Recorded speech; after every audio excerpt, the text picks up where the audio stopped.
আজকে মাটির চুলার মাঝে আপনারারে হাতখড়ার তরকারি রান্ধিয়া দেখাইমু। আমরা সিলটর হাতখড়া, তো হাতখড়া রানমু বড় মাছ দিয়া। আমার কাছে বড় মাছ দিয়েও হাতখড়া বেশি মজা লাগে, ছোট মাছ দিয়েও মজা লাগে, কিন্তু বেশি প্রিয় আমার বড় মাছ দিয়া।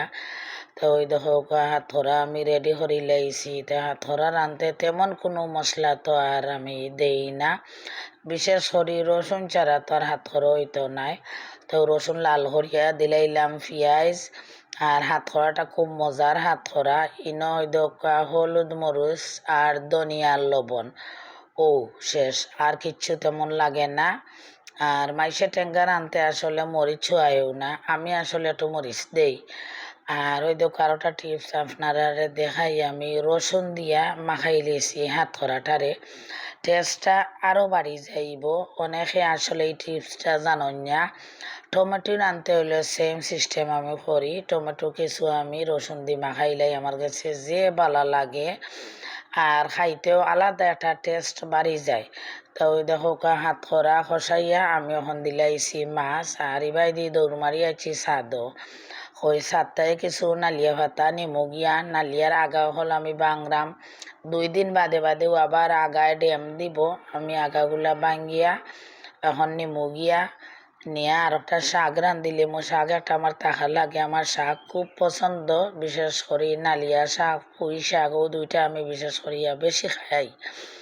তো ওই দেখো ওই দে আতুর জলি যার মাথা ওইবার ফাটি যার তাড়াতাড়ি আমি এটা করলাম। অত রোজ ছাদর মাঝে একবারে খোয়ার মতো না, ছাদত লাগে ফাটি যারাই জলা গরম। তো ওই দেখো এর মাঝে দেখি 150 বড় হয়ে গেছে। 150 যদি আপনি উতুমনি একটা আকর দিন তুই যান বাদর দিন গিয়া ভাইবা বুড়ো হয়ে গেছে, তাড়াতাড়ি 150 লয়রাম। তো 150 যদি 2-3 দিন দলা লাইতে একটা বাজি হয়ে যাব, ও কারণে 150 আমি লই লিলাম। ওই দোকা 12 অবস্থা কি যাত গাড়ি ঘোড়া যার, আর ইনো ওই দোকা 150 দেখে আরও একটা বড় হয়ে গেছে, তো এটাও লই লিলাম।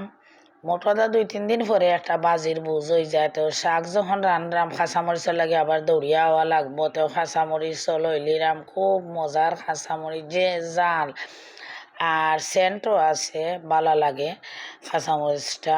তো খাঁচামরিচও লইলিরাম। তো সাতটাকে তাড়াহুড়া করলাম যে যাইতাম গিয়া, ওলা গরম লাগের। তো ওই দেখো বাইরের দৃশ্য।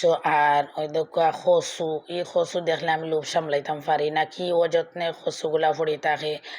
সব মাইসে আসলে আমরা কচুর মূল্য বুঝি না। তো ওই দেখা এখন আইছি আমি আবার তাড়াহুড়া করে তরকারি বইয়া থইয়া গেছে, আল্লাহ জানন কি তো হইছে। এখন আইয়া দেখি তরকারিটাও আমার মোটামুটি হয়ে গেছে। তো এখন আমার ইবার দিয়া শাগও আন হয়ে গেল, তরকারি হয়ে